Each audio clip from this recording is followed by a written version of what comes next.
Hello, friends, and welcome to Adventures in Pixieland. My name's Amy, and I'm an ordained minister, and we are in Bible study. We are in the NIV, we are in the book of 2 Chronicles, and we are in chapter 4.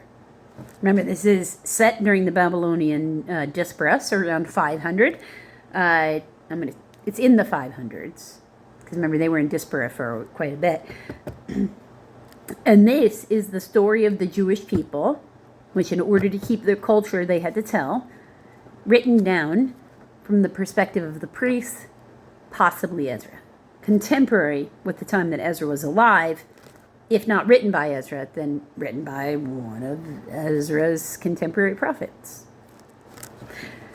The temple furnishings. He made a bronze altar 20 cubits long and 20 cubits wide and 10 cubits high. We've got a footnote on here.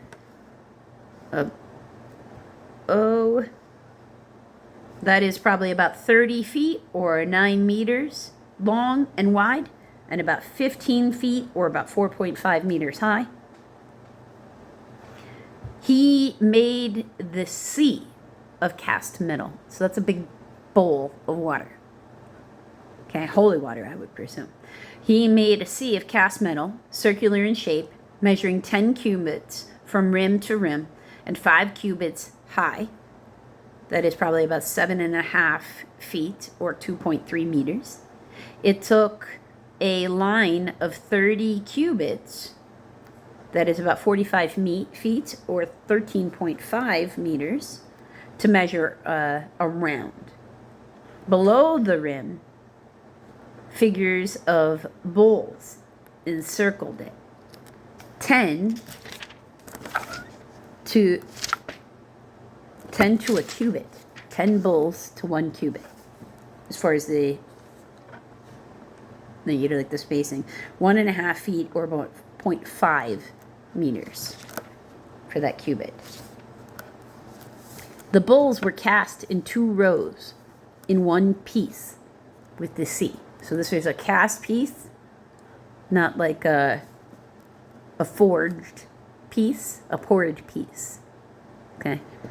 And you're like, what would they need such a giant thing for? They have a belief system that says every time they sweat or do anything where they have any excretions, they have any sex whatsoever, they're supposed to go jump into a giant vat of holy water.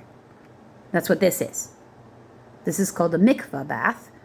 Now, the sea might not specifically be used for a mikvah bath, but I can guarantee you it's used for purification.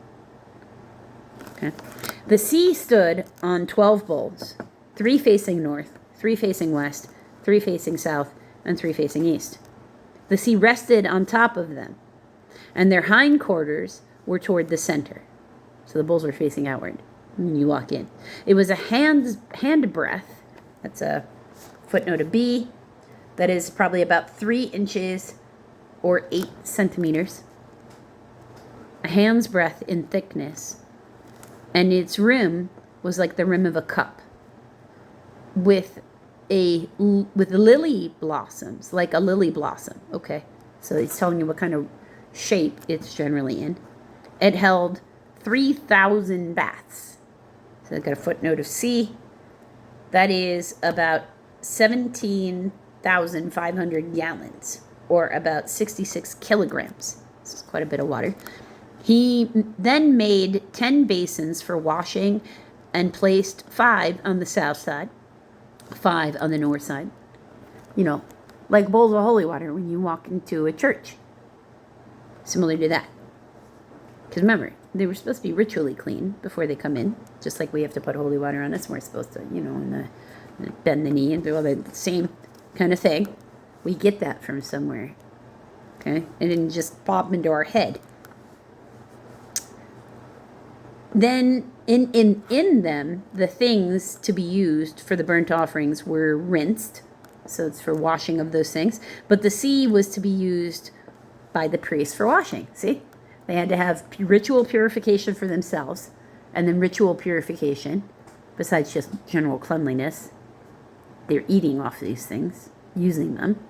Might want to wash them so you don't get sick. He made 10 gold lampstands according to the specifications for them and placed them in the temple. 5 on the south side and 5 on the north. He made 10 tables and placed them in the temple, 5 on the south side and 5 on the north. He also made 100 gold sprinkling bowls. He made the courtyard of the priests and the large court and the doors for the court, and overlaid the doors with bronze. He placed the sea on the south side at the southeast corner. He also made the pots and shovels and the sprinkling bowls. So Huram, Huram, finished the work he had undertaken for King Solomon in the temple of God.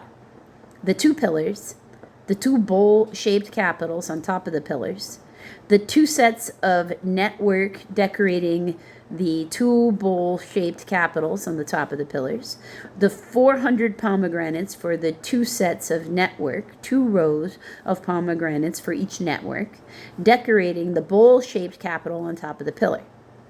Its stand with their basins, the sea and the 12 bowls under it, the pots, shovels, meat forks, and all related articles. All the objects that Huram Abi made for King Solomon for the temple of the Lord were polished bronze. The king had made them cast in clay molds in the plain of the Jordan between Sukkoth and Zarethan, Zarethan. Got a footnote of D. Hebrew, Zeredatha, Zeredatha, a variation of Zarethan. All these things that Solomon made amounted to so much that the weight of bronze was not determined. Solomon also made all the furnishings that were in God's temple: the gold altar, the tables on which the bread of the presence, the lampstands, which was the bread of the presence, the lampstands of pure gold with their lamps to burn in front of the inner sanctuary as prescribed, the gold floral work, and the lamps and tongs. They were solid gold. The pure gold wick trimmers, sprinkling bowls, dishes, and censers. Remember, censer. This is a bronze censer. I do use it, so it's all, you can see it's well used. That is all pleasing aromas to the Lord right there.